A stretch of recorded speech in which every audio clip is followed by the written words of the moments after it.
Well, it's evening. Well, sort of. Late afternoon. Horses are out. It's been hot today, so it's not really an opportune time to stick them out when it's super hot. So they go out early morning or later afternoon, evening. So here we are. It might be interesting, might be kind of boring. Who knows? I shall leave this running a little. Yeah, something like that.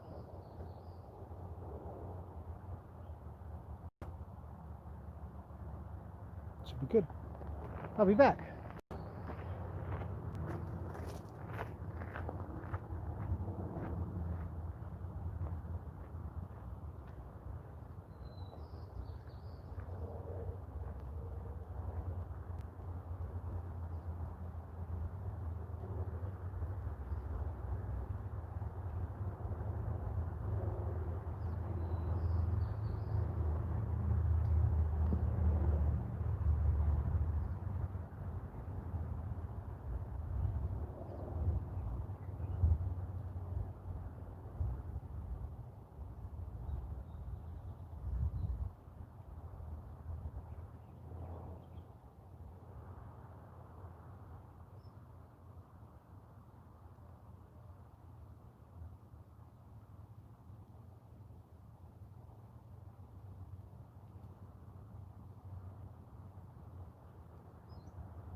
Okay. Hello, everybody. I'm back. So I was just doing a few things. We've got the usual co-groomers going on. Who's here? Kathy's here. Hello, Kathy and Missy and Susan. Yeah. All right. See if I can. I don't know if I can pronounce this right, but hello, Gwinnell. I think that's how you pronounce your name, buddy. Good to see you. Haven't seen you in a while.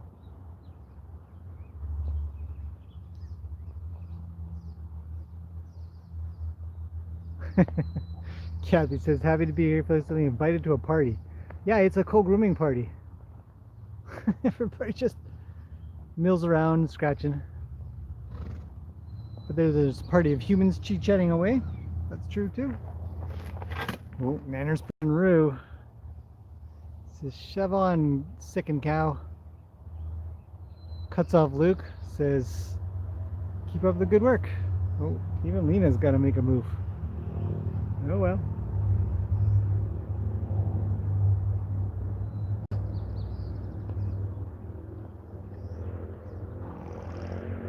Who's in the back with Ruli? Roni is.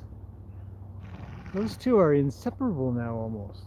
It's very peaceful. Kathy's bucket list includes BC. Sounds good. Great place to visit. Thanks, Susan. I am trying to make the place look kind of nice. Uh-oh. I gotta get moving. Go, Roni. He doesn't know what to do with himself. It's like, follow me. No, go the other way. He's on the other side of her, too. What a goof. Yeah, thanks, Susan. I am trying to make the place look nice every time I mess around with it. There's lots to do.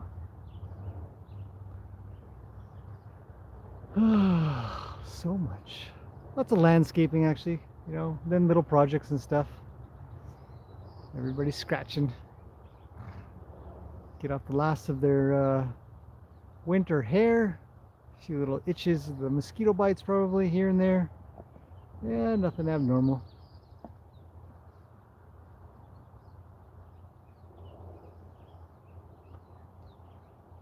Luke's chewing on Roo. Oh. See, Roo fights back pretty good. He's getting there. Let's see. Oh, sorry. Hang on. Let me see if I can fix this. Some more zoom. Something like that. Not easy to zoom with the phone. It's a pain in the butt, to be honest.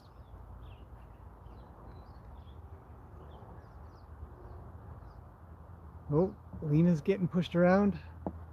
There's a little bit of action right now. Not a lot. It's kind of, I just put them out, I don't know, maybe 5-10 minutes ago or so. So, you know, it's actually just a really nice evening. So I figured everybody might enjoy a bit of the horses milling around. You know, they go out every day, so Gracie's over here, hanging out near the water, actually.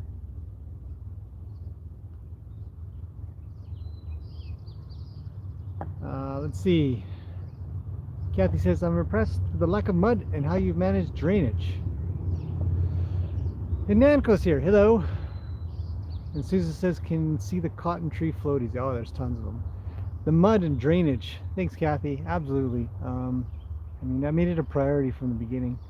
I've been to too many places that have too much mud. And I always knew, my goal was always to be able to walk around in my slippers.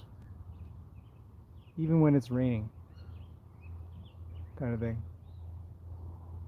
Lofty goal. And for the most part I can. But no, the mud is bad for us, it's bad for the horses, it's really hard to take care of horses. Yeah. So, Anna's moving in. What does she want to do? Look, everybody just leaves her. I don't think that's what she wants. I actually feel a little sad in a way, kind of, the way she sort of moves around like that. And then doesn't make a friend.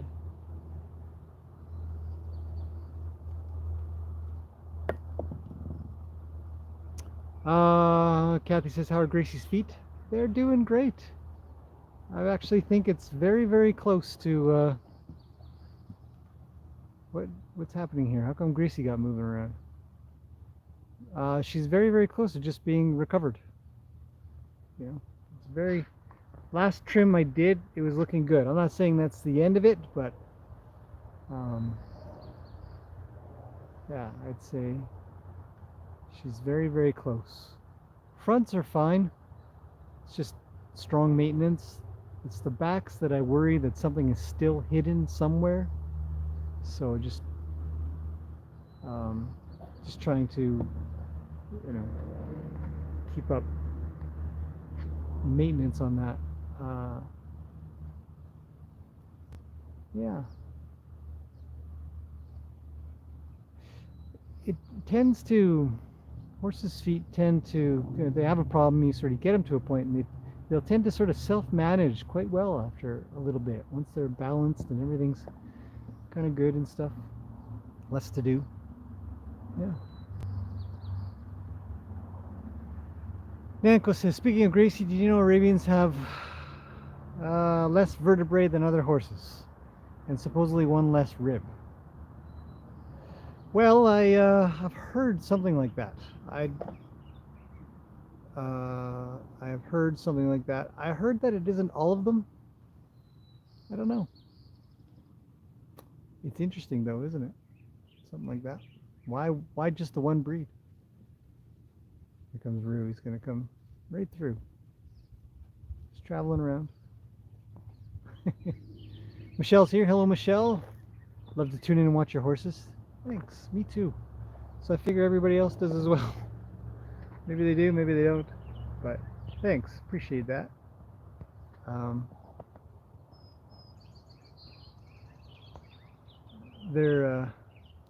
wait, I had another one I was going to say. Gwinnell says, I would suggest a game for your viewers with the horses. Guess the age of each horse based on the pictures of their teeth. But you have to take the pictures of side and top view. I think the game would simply be for me to be able to do that. Yeah.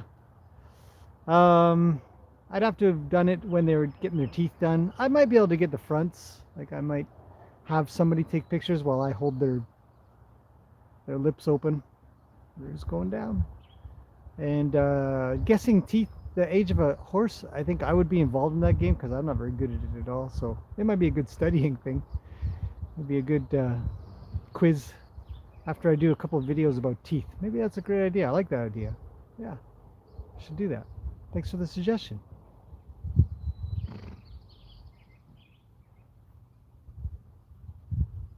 Joyce is here. Hello, Joyce. We've just got to go down again. I didn't quite get it. It's still itchy. He's already had a roll. I think he's been down for a roll already. He's getting another one in. Never seems to make it all the way over. Leave a little bit of sand on him, he says. Keeps a couple of skeeters away. Oh, Gracie's thinking about making a move. Nope. She's just going pee. Thought she was gonna pounce on him. Rawr, go away.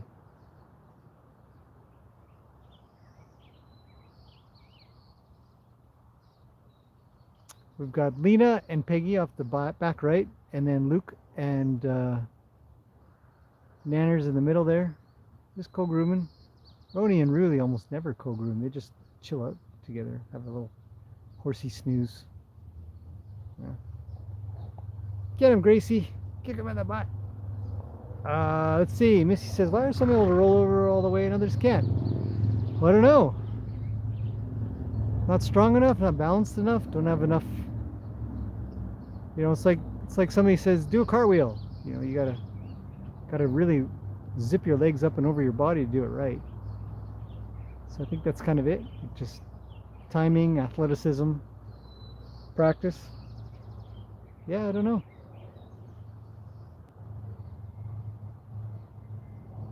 Roly-poly backs, like Lena's better at it. Yeah, that's right, Kathy. Huge withers, sometimes a larger wither. I think it would be harder. Not entirely sure.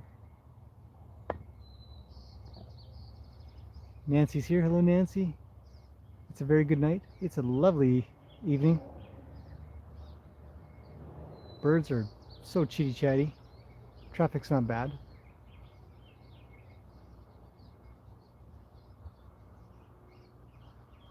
Yeah.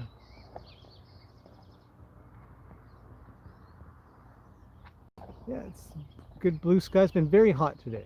Very hot. So horses are out later on because being in the arena midday is used. It's just no good. It's too hot. And morning we were super busy, so didn't get the opportunity. So now they're out. Thought maybe if people were bored, they'd want to watch them a little bit. Enjoy a little horse time. Oh, Lena's really got it in for Rue. She says, keep shoving off.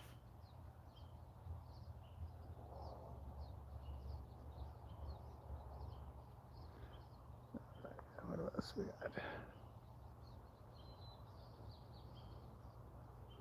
Nancy says, I am happy I was able to catch a live stream. It's been a while. I think it has too. It's true. Just got off work, working from home. Do you think fly spray helps? Says Kathy. For what? Oh, for flies? Yeah, absolutely. If you mean that. For flies? Yeah. Fly spray does help. The good stuff, the not so good stuff doesn't really do much. Flies just don't think much of it. You get some decent stuff and it'll be pretty good.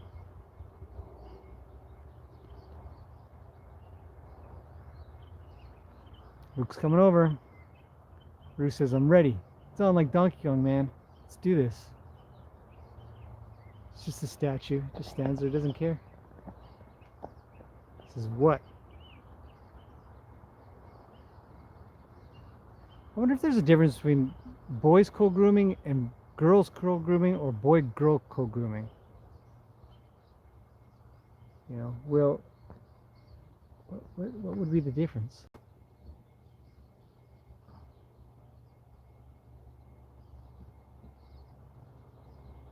How often do you have to apply fly spray?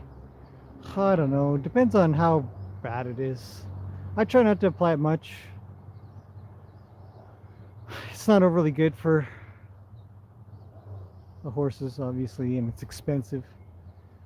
So if you get the good stuff, it's every maybe a couple times a week. Yeah.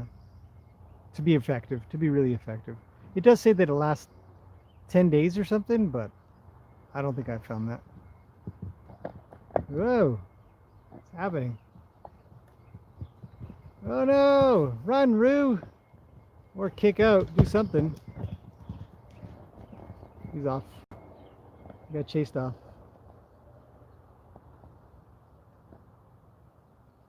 And that's that.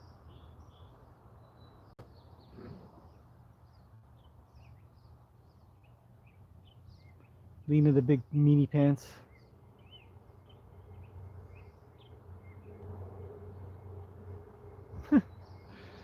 Oh well. I thought it was only like sunscreen. Well, some fly sprays, the water-based fly sprays, I find are useless. Those are like sunscreen. You apply it in the morning, and you're probably going to apply it again in the evening. Such a waste of money and time. But the oil-based stuff lasts a lot longer. Sticks better.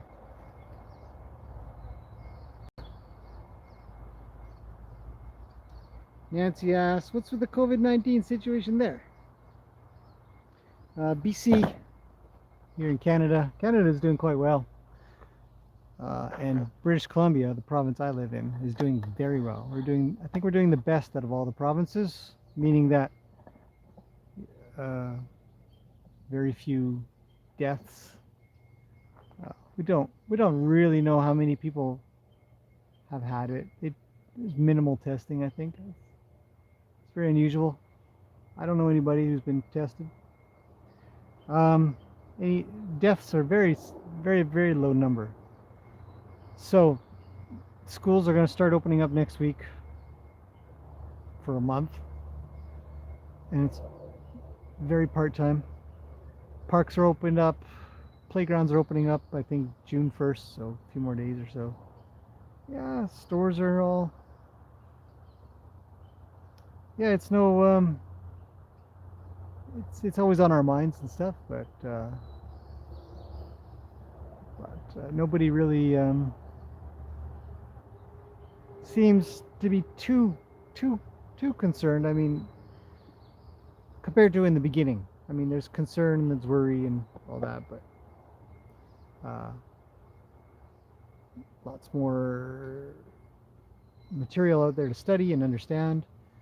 Um, True percentages are showing themselves better. Yeah, so it's. Oh, I gotta go pick up the poop before Luke gets to it. I don't think I'm gonna make it.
Okay, managed to deter him and all cleaned up. Okay, what else we got?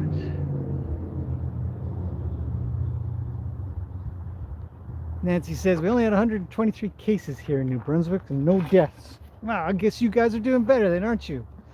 I thought BC was doing the best. Turns out I'm totally wrong. Well, good for you. Carla's here. Hello, Carla. How is it there about the boarding and barn situation? Well, Horse Council BC, British Columbia. So the Horse Council, sort of like a bunch of people that make a bunch of rules about horse stuff. They had said that barns should be closed down and only essential services are allowed. So that kind of brought into line whether or not insurance would be applied if something went wrong if you weren't abiding by that rule. So essentially everybody just made it essential services only for about a month or so. I think a month and a half or something like that. And then when things calmed down, they said, okay, well, you can get back to doing stuff, but just stay apart, be careful, clean some stuff, things like that. Well,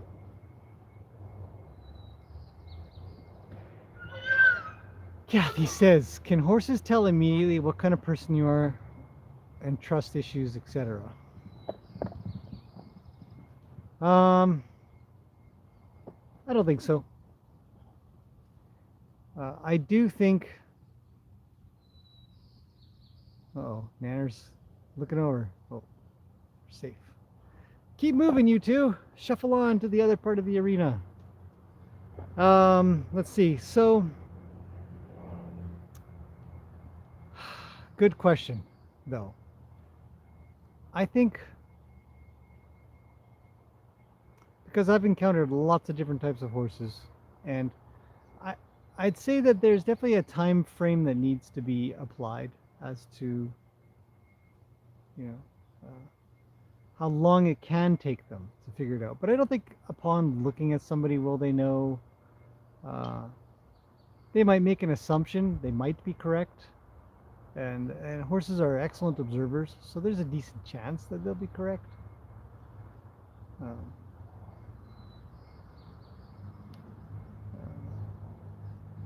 I don't think so, but I think some horses are really good at figuring out, and some horses are terrible at figuring it out.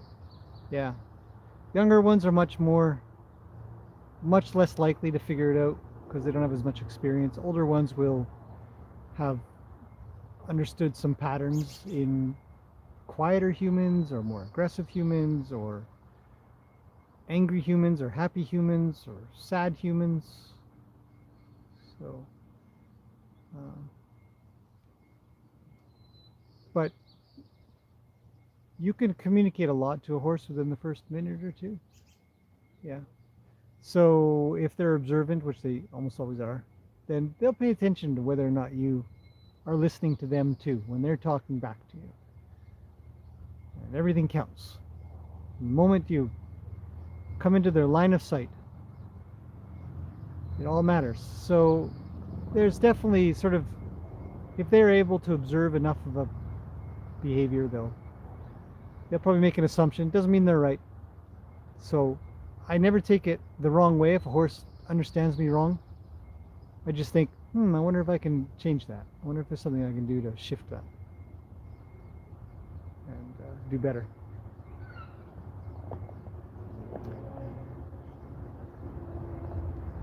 Hello, Bonnie. My day is wonderful. Hope your day's going great. It's been a lovely day here. Hot, very summery. A little bit of swimming in the pool. Horse stuff, the usual. Nancy says, horses know you better than you can know yourself. They pick up on our vibes very easy. Horses are incredibly good observers. And if you're agitated or if you're sad and they know you, they'll know the difference between you being happy. And I think that difference is what they're able to observe more. But I think off the cuff, like a first meeting or something like that, I don't think they'll know a little bit more because you're a predator. And if you consider them a threat, you'll stare at them, you'll open your eyes wider. So when we think about, can they figure it out? Is it supernatural? Is it something? Most of it is objective observations, something that you can visibly tell. You stand too tall, you open your eyes too wide, you breathe less, shorter, longer, your heartbeat is louder, slower, quieter. So I would just consider that horses are incredibly good observers, and they will make an assumption. Again, they might not be right. So don't ever take it hard if they make the wrong assumption. If they get it wrong, it doesn't mean it's you. They're not seers. Horses read other horses really quickly because they're excellent at communicating with each other. They know what to do. We're still pretty dull. I observe a lot, and I still think that I'm dumb as a doorknob. I do not think I have anything quite figured out. I think I have sort of some kind. It's like, you read one of those tourist books on where's the toilet and stuff, or stuff like that, and it's kind of like that. Sooner or later, you get a couple more bits of vocabulary in, but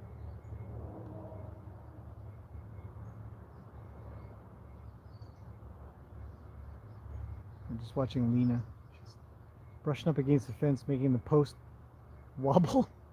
my makeshift posts that were supposed to be super temporary, and they're they're 2 by 12 by 16 foot pieces of wood. They're doing great. They're fantastic. They're working wonderfully, but they were supposed to be super temporary, and we all know how that goes. Anyhow, um, so yeah, Carla says, I think they sense whether you have good intentions or not. You can definitely show whether or not you're gonna whack them. You can definitely show whether or not you're gonna catch them. You can definitely show whether or not you're just coming to pet them. And again, they'll make an assumption. Again, I'd say don't worry about if they get it right or wrong. Worry about whether or not you can help them get it right. Yeah, the best way to put it.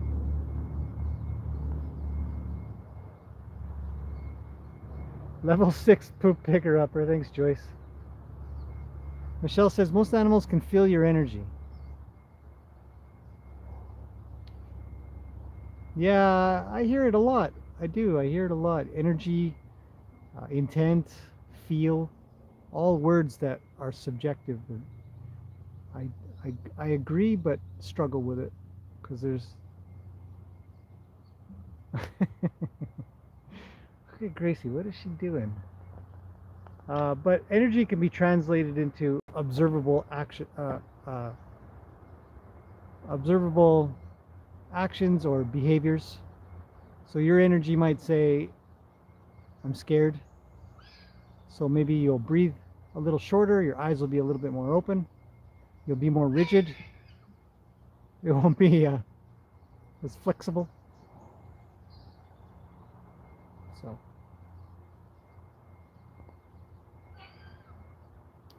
Nancy says, did you used to have an older horse there before? No. I mean, I've had a bunch of different horses here. Yeah. But I don't know what you mean. Oh, Cat's here. Katie, sorry. Katie. I know that because your husband said that I should say hello. That was hilarious. Missy and Nancy said, good answers? You're welcome. Thank you. I mean, thank you, and then you're welcome for the good answer. Where's Zeus? He's inside. He's a hot dog. Kathy says, all my pets are predators. Why are your pets in quotes? Do you have like kids around you or something? Are predators currently, and trust is so important to me. I plan on being around horses more. Joyce says, they definitely know when you're not sure of yourself. Horses will absolutely, yeah, I mean, horses will maybe know a little, maybe they might not. He is pumpkin pie. Who came up with that again anyways? Was it Carla? Can't remember who said that. He was in his 20s, a boarder.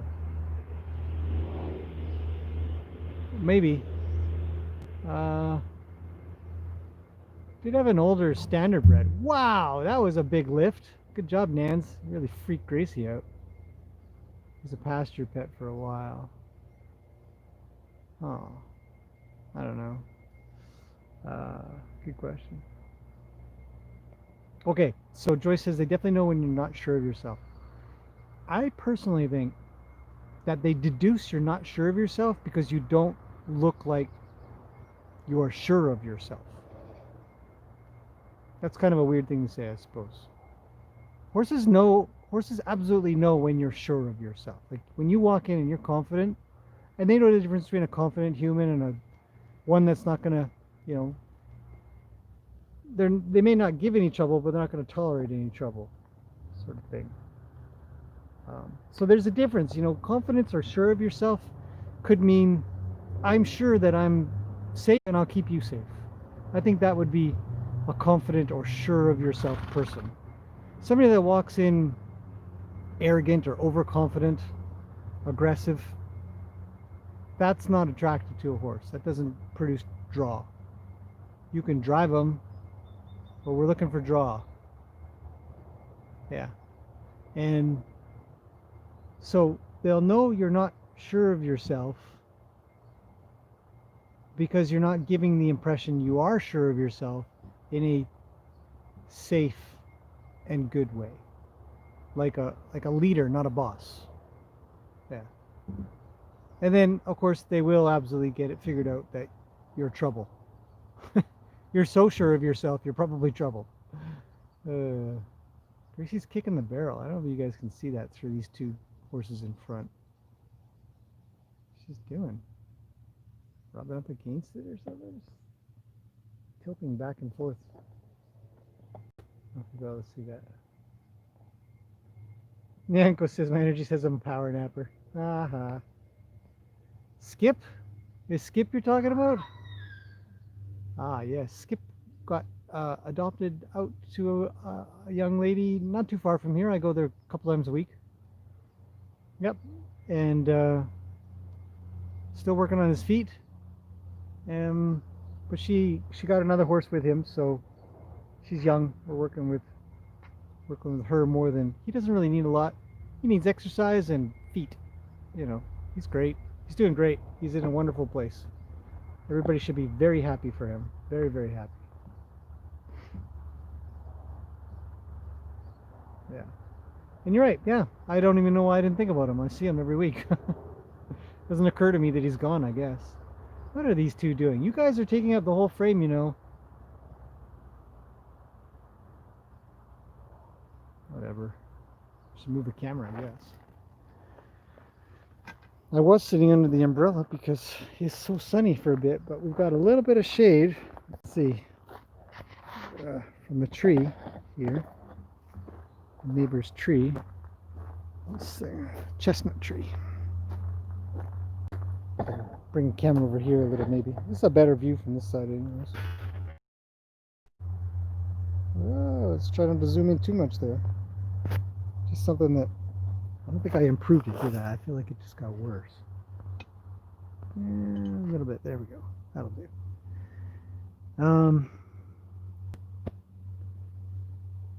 Still miss him. Yeah, he's a nice horse. Nancy was going to buy him.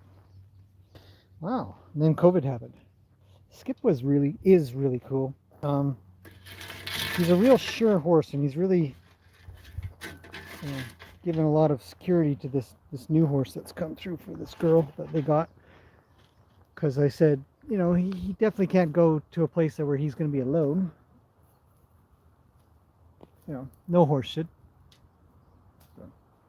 So he didn't. They were really good about that.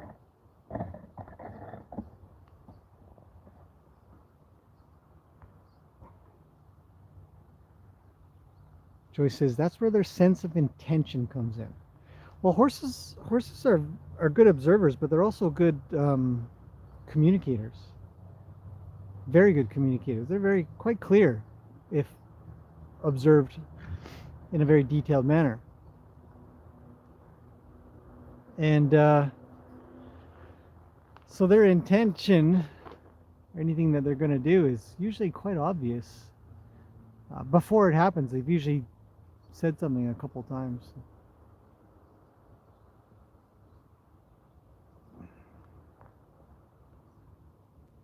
What's Ruli's story? Nothing. She's just she's in Appaloosa, 23, 24, one or the other. Lovely lady has owned her for most of her life, I believe, and she was busy doing some eventing for a while, and now she takes it easy quite a bit. She's a nice horse. Quiet, very quiet.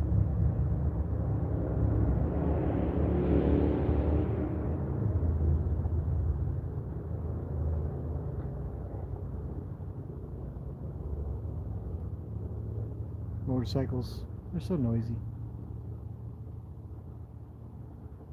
Anyhow.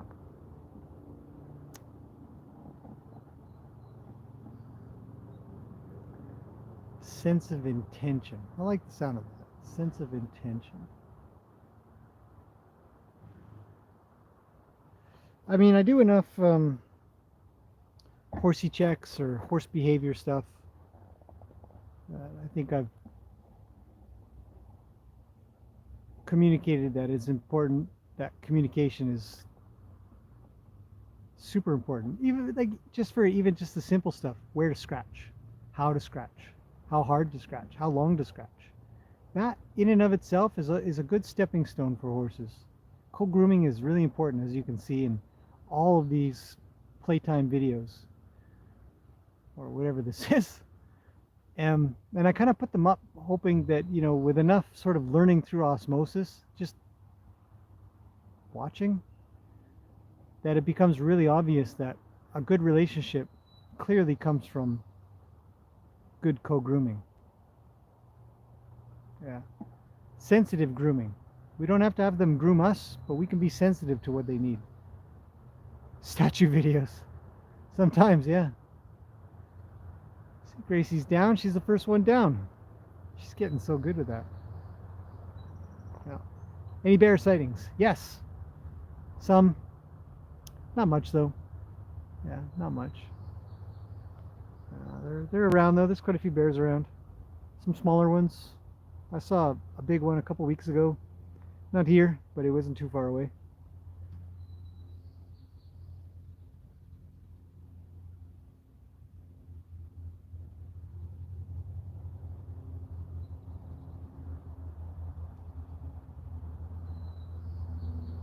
I like how Ruly sort of just moves up a little,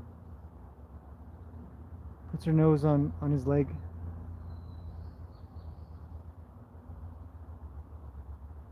What you guys looking at? Let's see what I'm gonna go see what they're looking at. I have a feeling I know what it is, but I'm gonna take a look anyways. All the horses are looking up.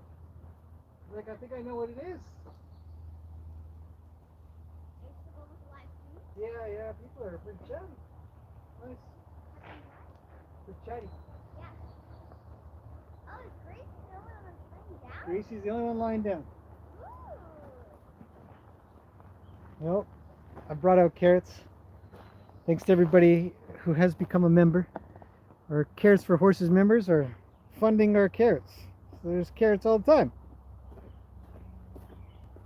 Want to give any carrots, or should I do it? I can do it. There's 8 horses, right? That's 4 carrots. If you divide them, that's 8 carrots altogether. There's 4 carrots here. Mm-hmm. Snap them in half. I know. If you snap them in half, you get 8. You gonna do it all? You sure? Yeah. Can you snap those, or are your little tiny hands not strong enough? Okay. Anyways, I genuinely super appreciate all the members that we've got. More members. I think there's 14. It just goes up all the time. It's nice, bit by bit. Patreon went up as well a little bit. All the members, you guys check out the community tab. In there will be members only stuff, and really it's just more advanced stuff. I appreciate that those that become members are looking to, you know, really pick up some information. So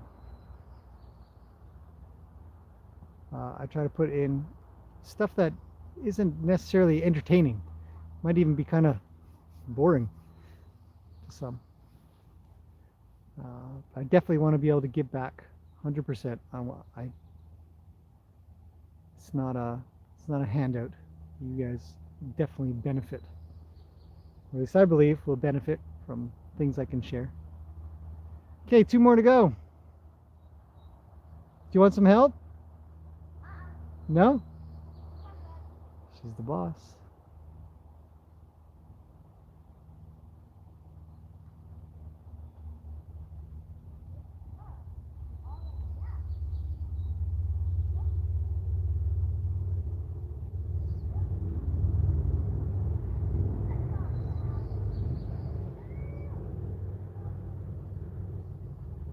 Chase the others. Oh, forget it. I was gonna say chase them all off so Ruly can be free to eat peacefully. I don't want them. Well, maybe they won't. They might not. Okay, forget it. There you go. Don't let her nibble on your carrot smelling hand. Yeah. There you go. Perfect. That's good. Everybody got carrots. Carrots every day. Joyce says you're a lucky kid. She laughed. She agrees. She knows. Luke, She ready knows. for more already. Yeah, Luke loves his carrots. Oh yeah, look at Gracie. She wants her fair share. Pushing Luke. Did Roni and Lena break up? I don't know. But Roni kind of goes in between Ruli and Lena a little. They're still hanging out. Yeah, they still hang out, but he keeps Ruli company a lot more. Roni's a really good horse. Yeah, look at them all. Luke loves his nans. He loves his nans. What does Gracie like? Gracie doesn't like anybody. She likes the humans more than the horses. Horses And don't give her care. Even that is. I think she hangs out with Lena sometimes. Look at that. Rawr. Yeesh. Nans. You want to grab any grass for them? Or how do you feel about that? Yeah, I'm gonna do. I'm gonna chop him up, give him a little salad. Yeah, a salad. All right. Yeah. What does That Gracie guy was like? Gracie so likes Luke. Gracie likes Luke. The scissors. Oh, right. I'm gonna- Wherever you left them. Alright, I'll show you that. Very good. Good swimmings. How was the pool? It was good. I'm gonna go on later today. After dinner? Yeah, it's almost 23. It's almost 20, yeah. Yeah, it's close. I thought maybe we could do a couple of bits on that fence over there today, so I could teach you how to do it. Okay. You could be a little learner again. Good. It's easier with more hands. I think Rory likes Peggy now. Roni likes Peggy? I don't know. Peggy hangs out with Luke a lot. Yeah. And sometimes Drew. Sometimes Rue. Peggy never hangs around with Rue. Well, Nobody hangs around with Rue, Gracie except for Luke. Yeah. I've seen her. Look at these guys. Carrots! Carrots! Give us some carrots. It's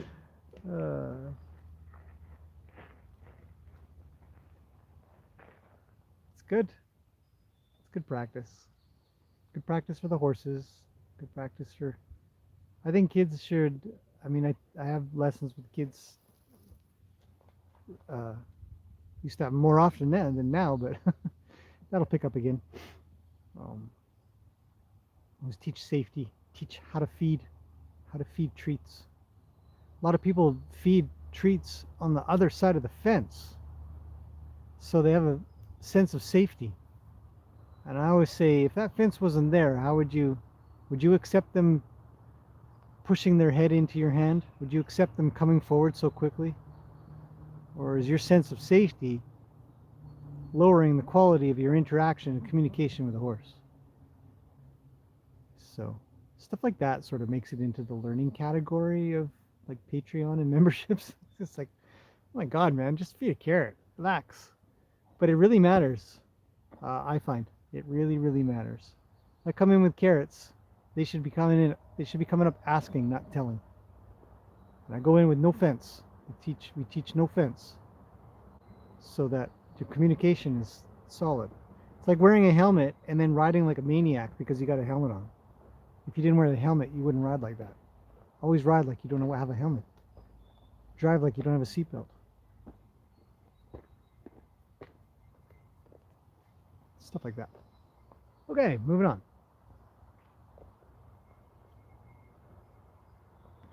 Gracie likes her humans. Yeah. Nancy says it's 10 o'clock. It's 9 to Joyce. This is your sedative? All right. Amanda's here. Hello, Amanda. Hi. When mounting, why do some riders grab a handful of the horse's mane? Because they've been taught to do that. They've been taught to grab a handful of the horse's mane because somebody said if the horse tears off underneath you when you go to get on, because they've been spooked or they've been worried or they've been taught that it's okay to do that, then be ready to just hang on. And it's taught to kids a lot. It's taught to kids, you hear it, grab mane, grab mane.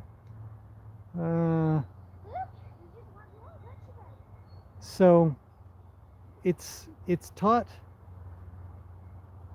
as a oh boy. Okay, so this is my personal opinion. I think it's taught as a band-aid approach to fear when mounting due to horses not being properly taught to just, okay, Nanners, thanks a lot. To just stand there and mount them. Don't take off. Don't go anywhere. Just stand there. Okay, hang on. I'll be back. Thanks, Nans. Don't make a mess of it. Luke? Don't bother, buddy. Leave it. Leave it. Leave it. I'll be very unhappy with you.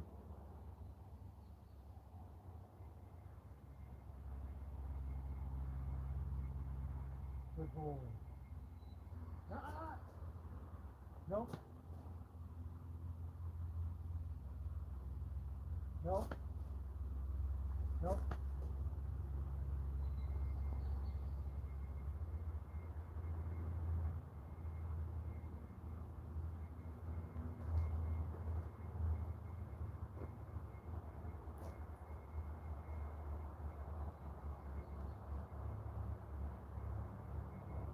Man, push him along. Won't do it.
I was watching that Frisian Horses channel. I'm not subscribed, but it came up.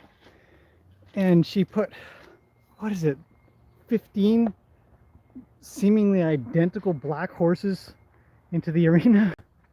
It's insane. It's crazy. And all mares. All mares. It was the one where she'd sold one of them to Mexico or something. There's a pile of comments in there about going to Mexico. Gorgeous horses. I like Frisians. I'd never own one, but I like them. Anyhow, so they go running into this arena, and I'm pretty diligent about cleaning up because, boy, I hate it when they mash it into the sand and I gotta dig up the sand, and it's heavy and that's such a waste. So I just clean it up. But they ran into there, and there must have been at least 30 poops. And I just thought, oh, that would drive me insane. She actually had put in there a little caption because she doesn't talk. She's just got to clean the arena. But I was just, I'd never be able to handle that. I'm not OCD or nothing. There's a lot of things I just don't care about. But the physical effort required to clean up smushed in poop in the arena, I just can't do it. I can't manage it emotionally. Anyways, they're pretty cool horses. I see the videos once in a while. Yeah, man, I don't know how that lady tells them all apart, but in time, I guess you just do it. You just get used to it. Yeah. So, I mean, some people can't tell Roni and Gracie apart sometimes here, right? Or Luke and Nanner look really a lot alike. Just one's a little bit bigger. Stuff like that. You know, you just kind of get it. It's grass time. All right. Ron's here. Hello, Ron. So, Amanda, I don't know if that answers your question. Let me just zip through here and see if you say thanks or something like, yeah, I get it, or whatever. If not, let me know. Does that make any sense? I think grabbing mane is a safety precaution that, um, you know,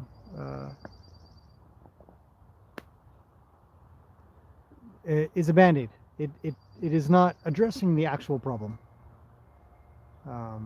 When mounting, remind your horse to step back one step if they think to move. And then stand there with them. Pet them. Go back to the mounting block. Get off. Get back on. This is grab mane business. You shouldn't even grab rein business. It should be grab nothing business. To get on and be quiet business. That's what it should be. But whatever. Each his own. Okay. Joyce says, do your lesson kids ride bitless? Yeah. Sometimes they ride with one rein too. You know why? Because you never know when you're going to lose a rein. And you got to understand, I teach safety. I don't teach riding. I teach riding, but I teach safety first. I teach about the concepts of riding. You get to choose whatever the heck you want to do after that. People ask, well, what kind of riding do you teach? And it's like, I teach how to ride without falling off, hopefully. How to sit on a horse and hopefully not fall off. That's the type of riding I do. Kidding. Half kidding. Mine's more Western style, but a lot of it is just, yeah, how to communicate, how to recognize, how to anticipate, how to prepare. I never got taught any of that when I was younger. I got into horses in the beginning. I was just taught, you know, kick them lots. Here's your crop. Blah blah blah. Well, grab mane. All right. Carlos says he always uses rope halters, but we'll tell you more about it. That's one reason I love his methods. Yes, the kids that do ride when we ride with rope halters. And I always try to say, if you can lead them and you can do groundwork in a rope halter, you can ride in a rope halter. There's no embarrassment. There's no cultural deficiency. There's nothing wrong with riding in a rope halter. It's fantastic. It's a great, great head piece to ride in because it's so convenient. You want to hop off? Just grab your lead rope. It's cool.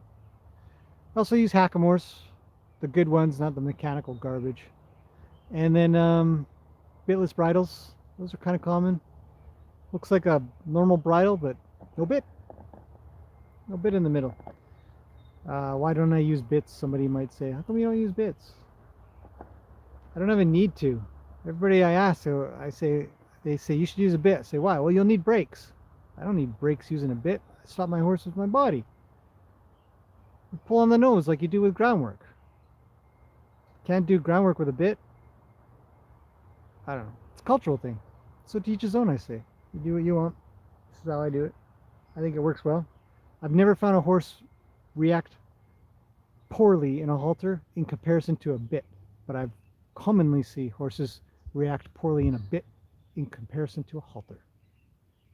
So that's my conclusive, objective observation. I haven't seen anybody convince me different. I think a couple of people said they saw that video. Carla said she saw that Frisian one. Kathy. No matter how hard I try, I can't tell them apart. No kidding. Rebecca's here. Hello, Rebecca. Missy says, didn't you have a baby Frisian? I did. Boarded for a month. Girl had bought the thing. She bought two of them. Paid $8,000 a piece or something silly. Got a loan for them. Couldn't afford the loan. Sold back one. Kept the other one for a couple months. Sold that one back. And then finally they got sold off to Germany, I think. Yeah. Cute little thing. Had the mom here for a couple of weeks, but she ended up pawing one of the hay bags.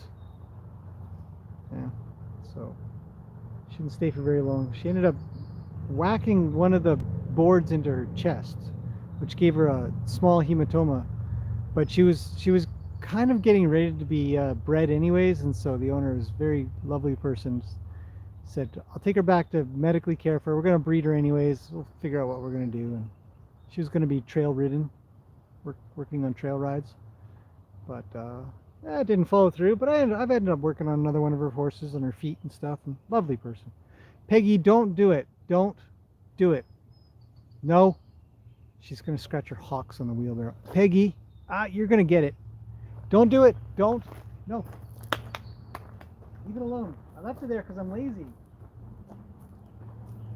Just scratch her hocks. Horses scratch their hocks on low stuff like logs and low fences and stuff like that. There's nothing low in the arena here other than a barrel or the stairs or something. But she'll scratch her hocks on that thing and knock it over, and then I'll be really furious. Rawr! Somebody's moving. Nanner's moving in. Horses are mischievous. They sometimes knock over wheelbarrows. I haven't had it happen in a long time. But Piggy would do it inadvertently. She's not going to do it on purpose. I don't think she's like that. I can't remember the last horse that knocked over a wheelbarrow. I think it was Lena. Nana, you better leave that thing alone. Just playing with the rake.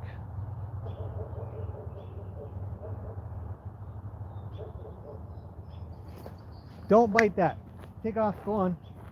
Shoot. Go. I'll flick something at you. You won't like it. Yeah, horses. It's kind of like playing with kids in a way, right? Okay, moving on. What else we got? Allie. Hello, Allie. You're new. Where can I find one of the dome covers you have? That thing, you find it from online builders. You have to find it. There's a few companies. There's quite a few companies. I don't know where you are on the planet, but just look online for Kwanzaa huts or covered arenas, storage, sort of temporary storage facilities, things like that. Yeah. There you go. Amanda says, thanks. Yeah, my teacher tells me to grab the mane and I hate it. Yeah. You should ask why. Say why. How come? See what the answer is. You know, why should I do that? Why were you taught that? Some teachers hate it when you ask why. I love it. I love it when kids ask me why. Samantha says, you also teach them how to fall off the horse correctly. Yes. That's a tough one because all my horses are full-size horses. So depending on their age. I generally won't really do anything moving unless they're past, depending on the strength of the kid. I'd say past 10 is a good one. But at a standstill, I'll absolutely have them jumping off. Landing on their toes, bending their knees, and then we move up to a walk. You jump off and you understand that you have inertia, you have momentum, and as such it will carry you forward. You must be ready for that. Things like that. I do. It's not easy. It's a very hard thing. It's harder to do with adults. Everybody's scared to do it, but it's really important. Maybe I'll do a video on it one day. Amanda Alley says, Amanda, it helps you balance and have more stability getting on and off. They can't even feel it. Allie, they can absolutely feel their mane getting pulled. They may appear to not feel it, but horses can absolutely feel their mane being pulled.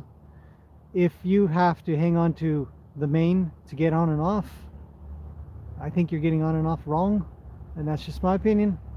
I think your balance can be improved better by using your core and learning how to land. If you're going to get on a horse at height, then you're going to get off at height, meaning that you're going to jump off and not use a stair or something. I don't think the mane is I'm not in the camp that using the mane as a grab point is something that a horse would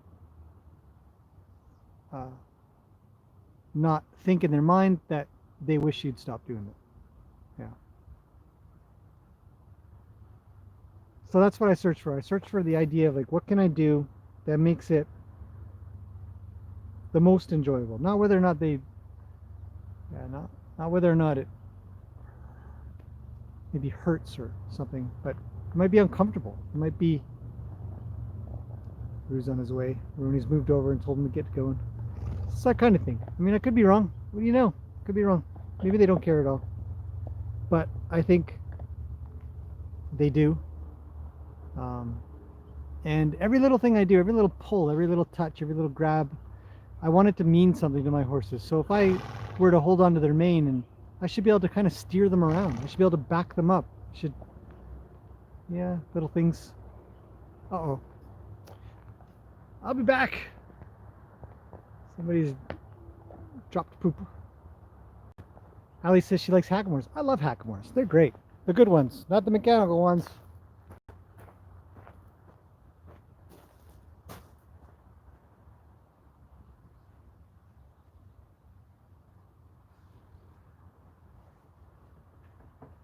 Lena, did you smush that? You did. You're in trouble.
Yeah?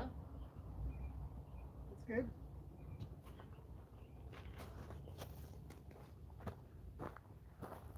Okay, I'll clean. You neat and tidy out there. Neat and tidy. Hey, Susan's become a carrots member. Thanks, Susan. More carrots for the horses. Samantha says in our riding school. Oh, and Susan, if you head on over to the community tab, there'll be some videos in there.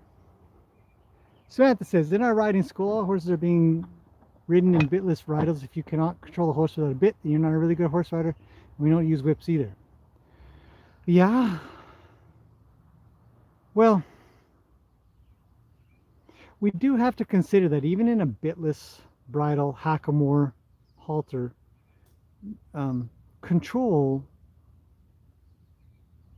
especially for a stop or a reverse, is always going to be pressure on the nose. And it's painful. I believe it's painful. It doesn't take much. If you sort of press on your own nose with your fingernail a little bit, it doesn't take much to sort of elicit a pain response. There's a little bird. Oh, I thought it was going to go and land on Gracie, but didn't. And so I think that stopping and reversing has to be done, or should as much as often be done with the body. And then turning, you never want to pull a horse into a turn, and so there's always, yeah, it's an interesting thing. You know, bitless or a bit. I think that a good rider wouldn't even use a bit even if bit was in the mouth. It just wouldn't be used. So then you say, well, what's the use of having a bit then? Why waste the money on it? What is Gracie doing? I think she's scratching. I don't know. Nancy says, I ride my mare in a rope halter and I get judged for that. Oh, just tell them to be quiet. What are you, like, judged in a negative way? That's nuts. See, I got rid of all the weeds right next to that gate, and they're starting to grow in again because I don't want the horses to put their head in like that. I'll be back. Stop it. Get out. Don't do that anymore. Take off.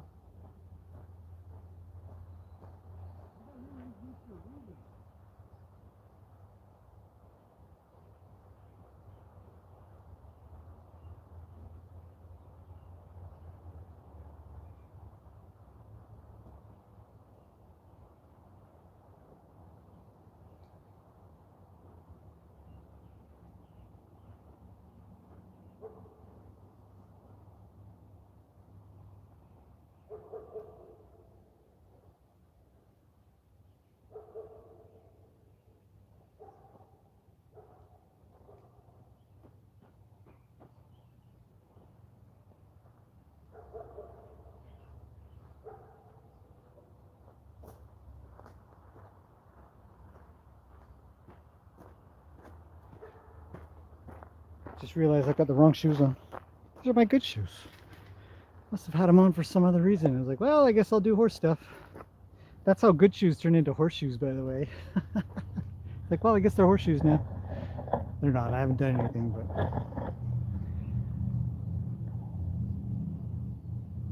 it's nice. Get all 8 in the picture there. 1, 2, 3, 4, 5, 6, 7, 8. Yep, that's all of them. Yeah, don't worry about getting judged for that, Nancy. You just tell them that's enough of that. You know, you say, look, you know, don't be so judgmental. It's okay. I can lead my horse and I can do groundwork with my horse in a halter. I'm practicing riding my horse in a halter, and it's a fantastic thing to do. To say it's negative, and if you're successfully doing it, what seems to be the problem?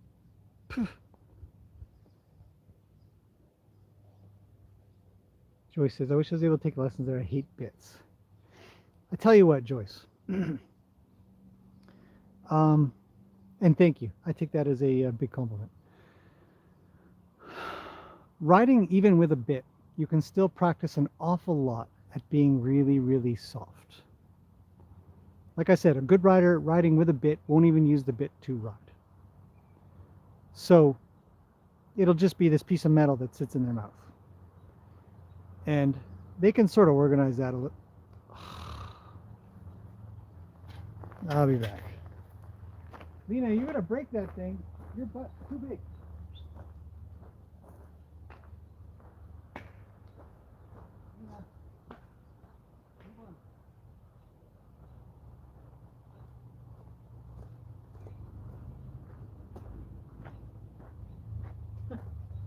What I really need is a full-time horse scratcher. Just full-time. Just come out, scratch horses all the time. Yeah, you know, bits are what they get used for. Yeah, you can ride without using the bit, even though there's a bit.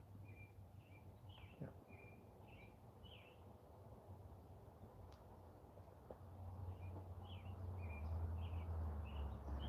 Susan says, "I love you know what they're going to do before they do it." Yeah, well, when you're around these darn things enough, pretty soon you get kind of intuitive. You're like, hey, wait a second. And even if you're wrong, if you block whatever mischievous action that could happen, it's still a good thing, isn't it?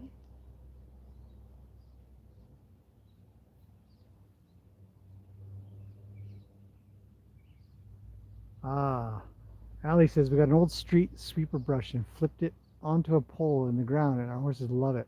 I bet. Yeah, I would imagine so. I would imagine so.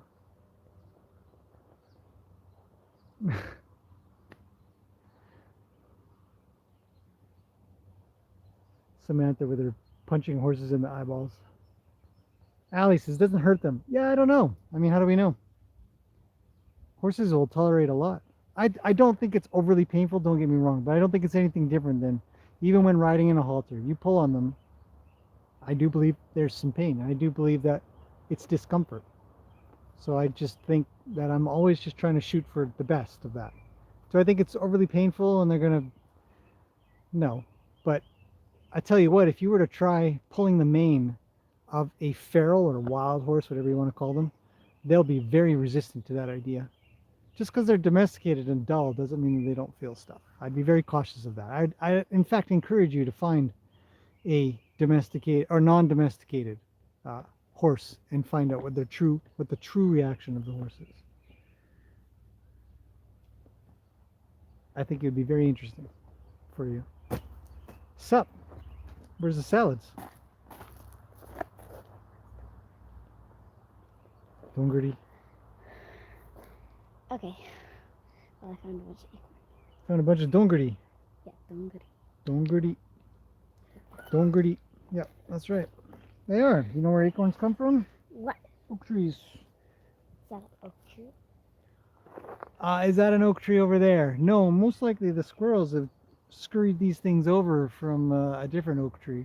Or is it? No, that's a maple tree, and the other one is This one was cool. looks like something else. So I cleaned it out. Oh yeah. Well, there's got to be nuts inside of these. They don't look like they've been opened. Oh, they sound hollow though. What's with that? That's weird. This one's been opened. No. Sorry.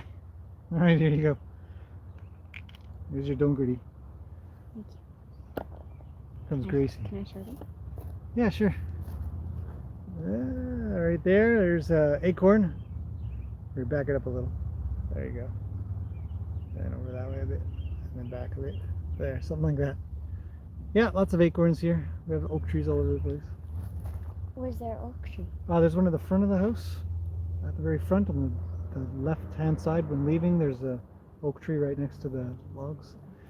It's oak trees have a very distinctive leaf. The leaf pattern of a oak tree is really obvious. I'm gonna take an acorn and Yeah. I'm gonna dig a hole and Well, you don't know if there's any nuts in there though. If there's no seed inside of the shell, then it's not going to grow. It ain't. There are little oak trees growing there though. We'll take a look at them in a bit. You'll see. But yeah, the squirrels will squirrel those away. Just like in the covered arena where we found those chestnut trees. That was crazy too. Can't believe it. there's like 3 or 4. There's a couple for sure, yeah. Hi, Gracie. You got to go give Lena trouble. Yeah. I'm too lazy. Don't give her too much trouble. Go get her. Punch her in the eyeball. Oh, look, it's some kid's got carrots. Where's the carrot kid? Quick, get her. That's hilarious here. Lots of fun. Lots of fun. Nancy says, well, of course they can feel a mosquito on them. They must be feeling again their mane getting pulled. I believe so. I believe so. I believe so. Like I said, I don't think it's so bad, but I do think that we can do better. So it's a band-aid. You know, grabbing mane is a band-aid. That's what I maintain. I use a mounting block for every single time. I was taught young to grab a mane. Many years I had to retrain myself not to. I think mounting blocks are fantastic. I look really poorly upon people that make fun of people that use a mounting block. It's crazy talk. Mounting blocks are so easy. Why not? It's good for you. It's good for the horse.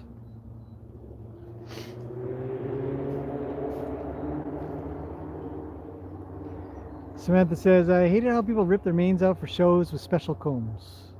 Yeah, that's rough stuff. That's rough stuff. They do that sometimes for dogs to give them what they refer to as a haircut, but it's not a haircut. They just pull out all the really rough hairs. Same with horses. Makes their mane shorter and it leaves the fuzzy, softer stuff, generally. Yeah. Joyce says, emergency dismount is very difficult on a Western saddle at 63. Yes, 100%. Horn gets in the way, especially those tall horns. And the pointy ones, the really thin sort of, they're not roping, they're, what is it a cutting saddle or a reining saddle? One or the other has these tall, terrible horns, terrible. Stab yourself in the stomach, catch your belt, all kinds of stuff. I agree with you. It's hard. You gotta go up and over. You gotta bring one of your legs up high and over, sort of vault off. Yeah. I mean, no matter what you're vaulting off, but yeah. The lighting is fantastic right now. The horses are all lit up golden. What do we got? Nancy, I find there's a lot of camps out there to teach small kids nowadays to consider the abuse of kids learn and pass it on. You know, I don't know. Like I said, I don't think grabbing a mane is terrible. I don't think it's good. I don't think it's, you know, really terrible. I don't think. I think it's a band-aid. You know, I think it's where instead of saying, look, you got to get balanced. If you can't get balanced, get off the horse. But there's so many out there that just say, well, we gotta have them ride. so you take some shortcuts. And who knows, maybe that is the gateway into getting into horses, and that kid says, I wonder if I can do things better. So you got to kind of take the good with the bad, pros and cons of each kind of sort of method. What is happening? Gracie's not chasing Luke. He's just escaping. I'm not hanging around with Arabians. I like quarter horses and percherons. David's here. Hello, David. It's going good, buddy.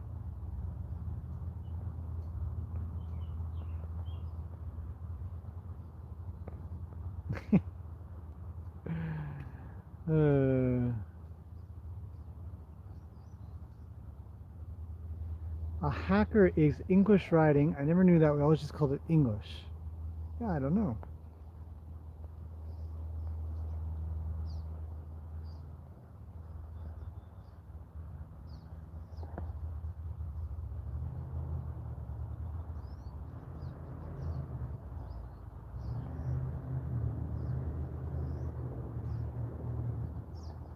Samantha says, interesting. I'm just reading through some of the comments. Everybody's saying hi to David. That's nice. That's really cool.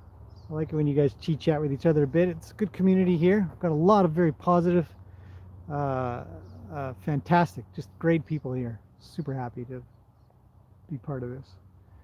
So Samantha says, you're going to have people in the horsey world that get jealous. I believe that if you put the time and effort into your horse, loving it, respecting it, it's going to pay off.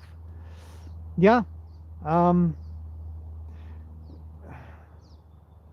It's funny. I've talked to a few people here and there, and I mean, there was one person recently about talking to me about Arabians, and you know, so sooner or later they're going to try to trick you, they're going to fool you, they're going to be stubborn, and better watch out for Gracie and all that stuff. And, you know, certain ways that things people do, you just think, yeah, but I don't need to do that. Oh well, one day you will. One day you'll have to. You'll see. I never do. I don't know. Becca says, I appreciate how you care about the feelings of your horses. I care because, and there's two sides of it. Yes, I care. Yes, I do. Genuinely want them to be happy. But a happy horse is a safe horse. An unhappy horse is a very unsafe horse. So there is a purely, I don't know if you'd call it a selfish reasoning, but you know, there's a reasoning for me and for anybody who's going to be around my horses. Happier horses are much, much safer. Unhappy horses can be very dangerous, more likely to be dangerous than a happy horse, or a horse that knows that it's going to be safe. Not that it needs to be controlled or it's going to, you know, but it is more used to being in a safe position than not safe. So I care about that a lot. Carla says, instead of the mane, tie a small rope handle on the saddle. Well, English saddles don't have that, Carla, so that's where we've got a problem. And generally, the horses or saddles that have horns also have a pommel. So you've got the horn and the pommel before you even get to the mane. Right? It's the English saddles that don't have anything to hang on to and you can't tie anything on. Yeah, unless they've got the little clips on the front, and then most of those people will put on a martingale or something, and so, yeah. Susan says, a good rider does not need to use a bit. Well, Susan, it's true, I believe. I think that, you know, people who use bits and that are good are aware they don't need to, but culturally they'll be quite keen to do so. It's for the culture of it, the style of riding. I could see Roni and I don't know if you guys can't see because Luke's in the way and Nina's in the way, but Roni and Ruli are just about to mess with that wheelbarrow I've left.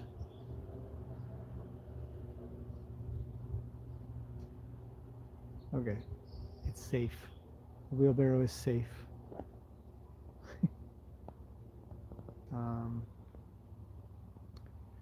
Amanda says, do you prefer riding with a saddle or bareback?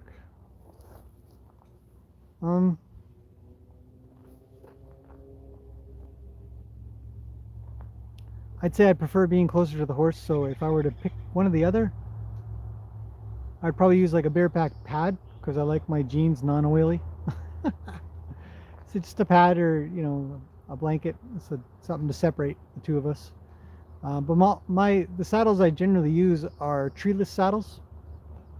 They're rigid, but they're treeless, and it provides a lot more flexibility. You do have to ride like you're riding bareback, so you don't sit heavy and you don't hang in your stirrups either. You ride carefully. You ride with a feel to what the back of the horse is doing and stuff.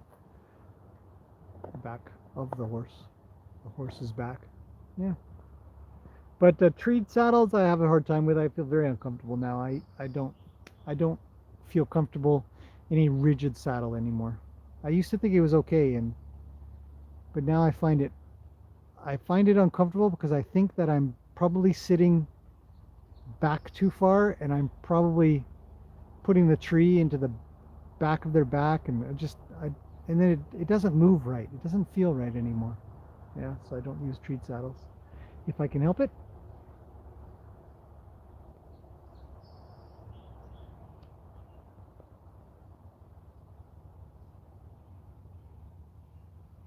Nancy says, compared to a lot of you, I'm probably a beginner horse owner.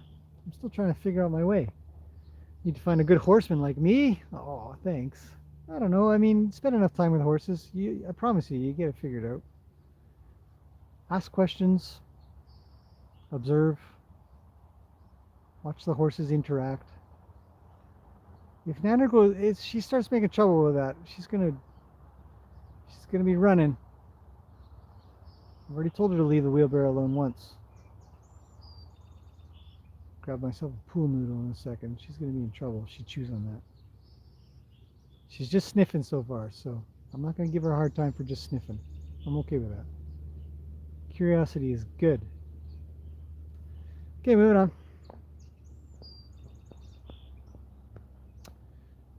Missy says, I really do like riding bareback, but there's a time and a place for everything. But if I could get away without stirrups, I would totally leave them behind.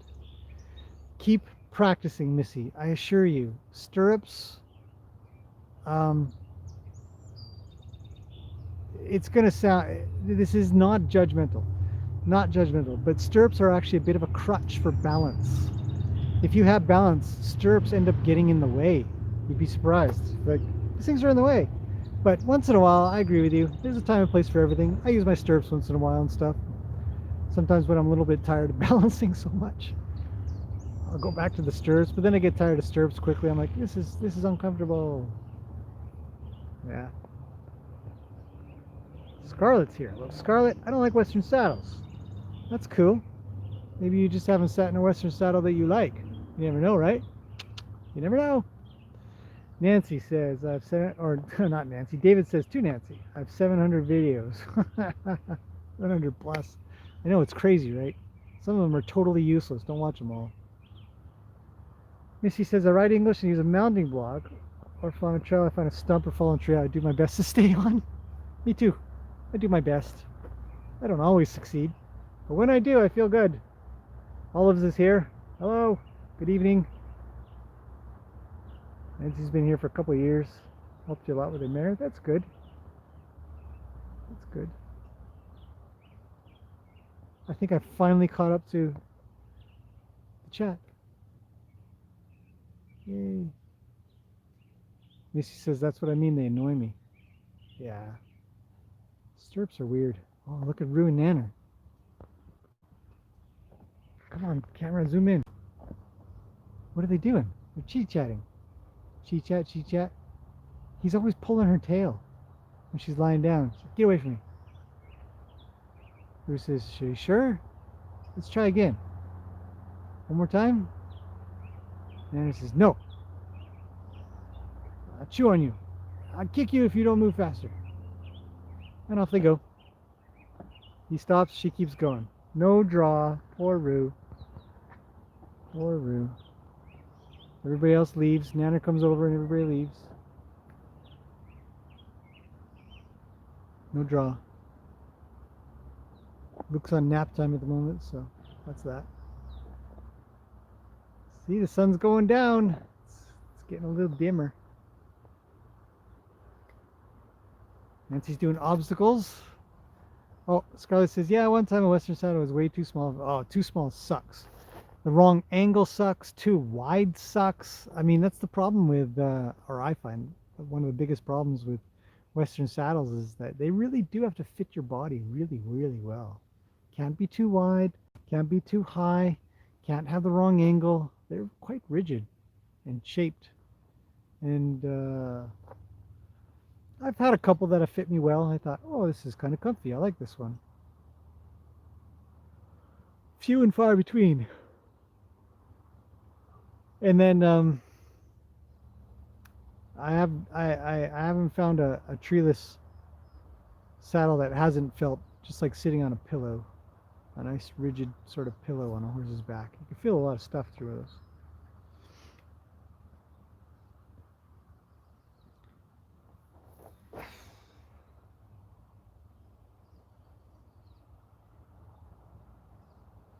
Yeah, copper in the sun. It's true. Luke's got some really nice colors to him. He's a good looking boy.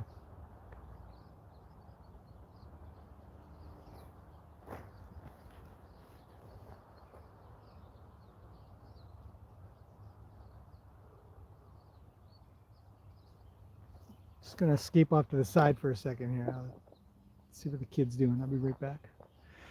Just listen to the birds a little. It's nice here.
Long shoes.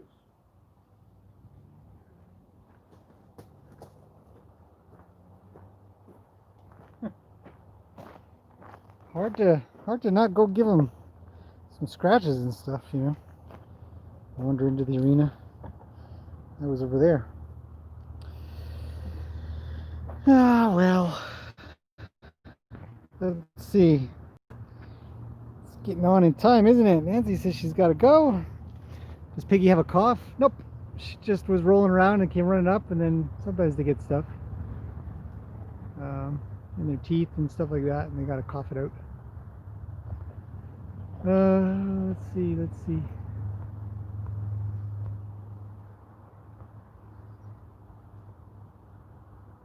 Anyways, Nancy, doing obstacles with your horse is great. I don't know if you're still here, but that's fantastic. Keep up the great work.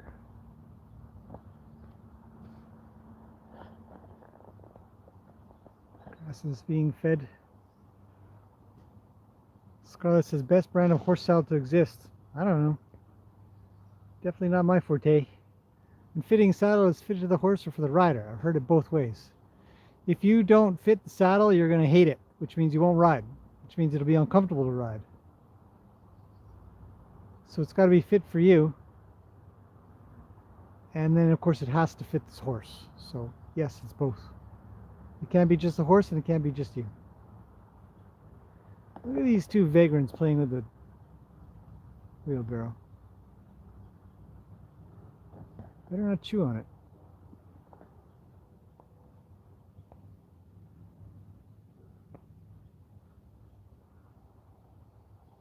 Yes, there's a grass picker over there.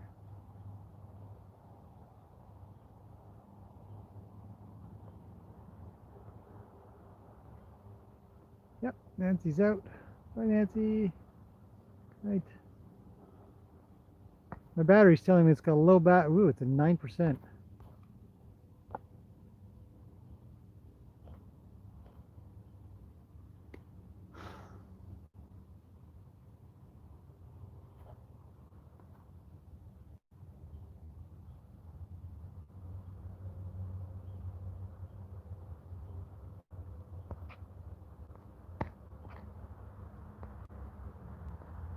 There is a lot of cottonweed flying around here.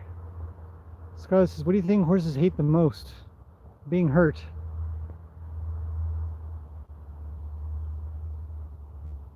Ah, Ruby.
Well, took care of that.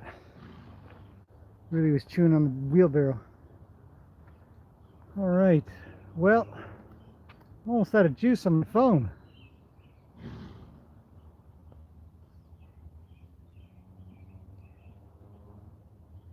Oh yeah, you could only see your horse once a week. I forgot about that. Right.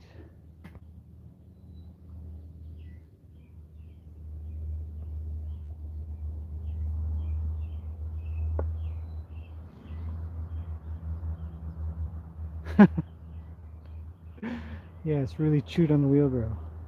Now what's happening? What are those? Just leave the wheelbarrow alone. It's not even in the arena anymore.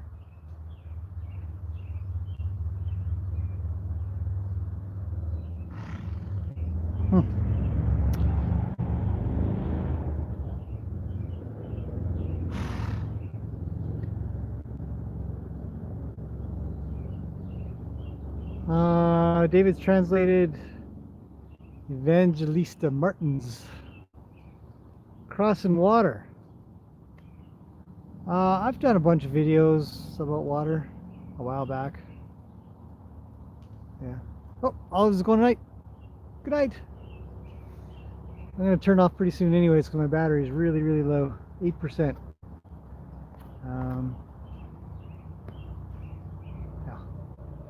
Yeah, I don't know. Water, horses and water. It takes time to get them through it. I've done a bunch in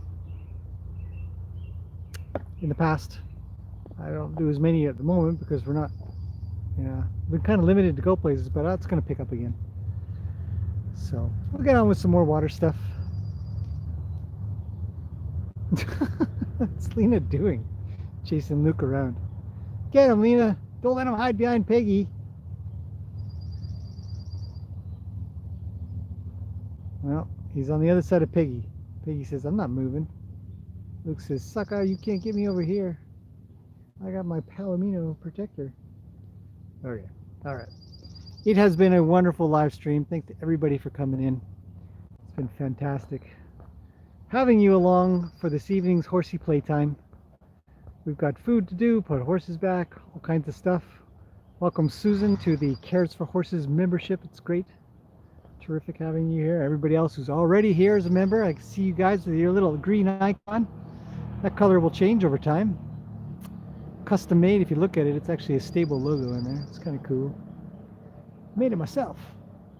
All right. Great questions. Great conversations. You guys have been wonderful. Hopefully you've enjoyed the horses. And I think we're going on, almost 2 hours now. So this has been a good one. Horses are great. Everybody's good. Everybody's good. And I'll see you guys again probably tomorrow. It's gonna be another nice day tomorrow, so lots going on. Anyways, have yourselves a good evening or night or morning or afternoon, wherever you are on the planet, and we'll see you guys again soon.